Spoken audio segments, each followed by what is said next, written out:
নমস্কাৰ সকললৈ স্বাগতম জনাইছো স্মাৰ্ট এডুকেশ্যন চেনেললৈ। আজি 10টা মোষ্ট ইম্পৰ্টেণ্ট আসাম জিকে লৈ আহিছো। ভিডিঅ'টো শেষলৈ ভালদৰে চাই থাকিব আৰু বন্ধুবৰ্গৰ সৈতে শ্বেয়াৰ কৰিব আৰু ভিডিঅ'টোত নতুনকৈ আহিছে যদি সাবস্ক্ৰাইব কৰিবলৈ নাপাহৰিব। আজিৰ প্ৰথম প্ৰশ্নটো হ'ল Assam police day observed on. Assam আৰক্ষী দিৱস পালন কৰা হয়। ইয়াৰ শুদ্ধ অপশ্যনটো হ'ল ডি 1 অক্টোবৰ। ব্ৰিটিছৰ শাসনকালত 1826 চনতেই অসম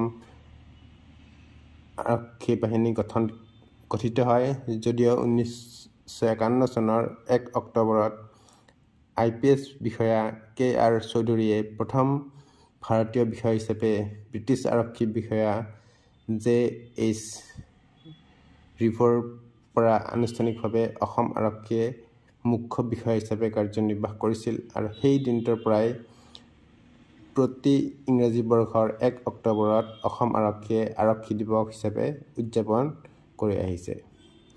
অসম আৰক্ষী হৈছে অসম ৰাজ্যৰ আইন শৃংখলাৰক্ষী বাহিনী। অসম আৰক্ষী ৰাজ্যৰ গৃহ বিভাগৰ অধীনস্থ। জনহিত জনসেৱাৰ্থে বাণীৰে অসম আৰক্ষীয়ে অসম ৰাজ্যৰ আটাইকেইখন জিলাতে সেৱা আগবঢ়াইছে। অসম আৰক্ষী বিভাগ এজন সঞ্চালক প্ৰধানৰ অধীনত চালিত হয়। অসমৰ ৰাজধানী গুৱাহাটীৰ উলুবাৰীত অসম আৰক্ষীৰ মুখ্য কাৰ্যালয় অৱস্থিত। 2 নম্বৰ প্ৰশ্ন, who was the first chief minister of Delhi? দিল্লীৰ প্ৰথম মুখ্যমন্ত্ৰী কোন আছিল? ইয়াৰ শুদ্ধ অপশ্যনটো হ'ল এ চৌধুৰী ব্ৰহ্ম প্ৰকাশ। দিল্লীৰ প্ৰথম মুখ্যমন্ত্ৰী আছিল চৌধুৰী ব্ৰহ্ম প্ৰকাশ যাদৱ আৰু প্ৰথমগৰাকী মহিলা মুখ্যমন্ত্ৰী আছিল সুষমা স্বৰাজ।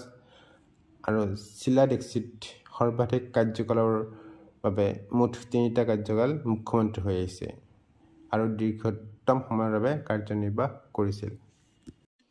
3 নম্বৰ প্ৰশ্ন, the Delhi university was established in the year. Delhi বিশ্ববিদ্যালয় স্থাপন কৰা হৈছিল।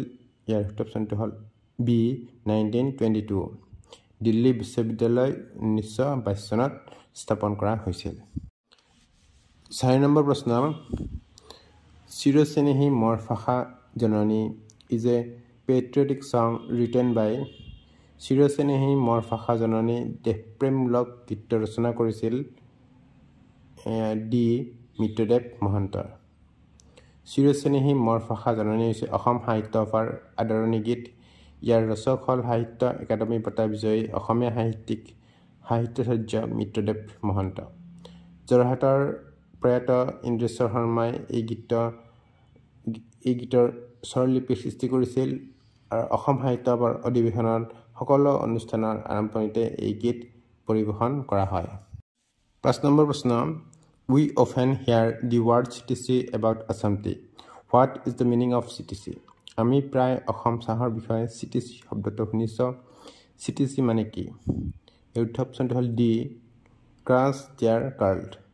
চিটিচিৰ অৰ্থ হৈছে ক্ৰাছ ডিয়াৰ কাৰ্লড, যি হৈছে অসম চাহ তৈয়াৰ কৰিবলৈ কলা চাহপাত প্ৰক্ৰিয়াকৰণৰ এক পদ্ধতি।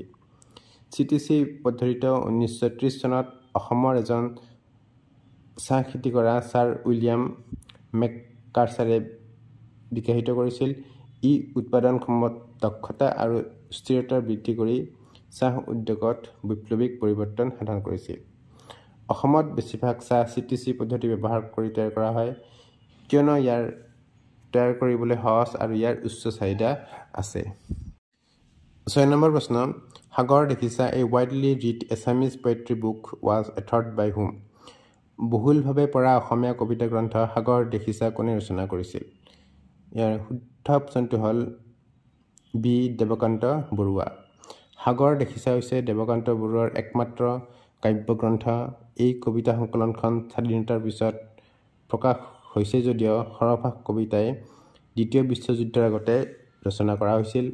গ্ৰন্থ আকাৰে প্ৰকাশ হোৱাৰ পূৰ্বে ইয়াৰ প্ৰায়বিলাক কবিতা আবাহনত প্ৰকাশিত হৈছিল। সংকলনখনত মুঠ 36টা কবিতা সংকলিত হৈছে।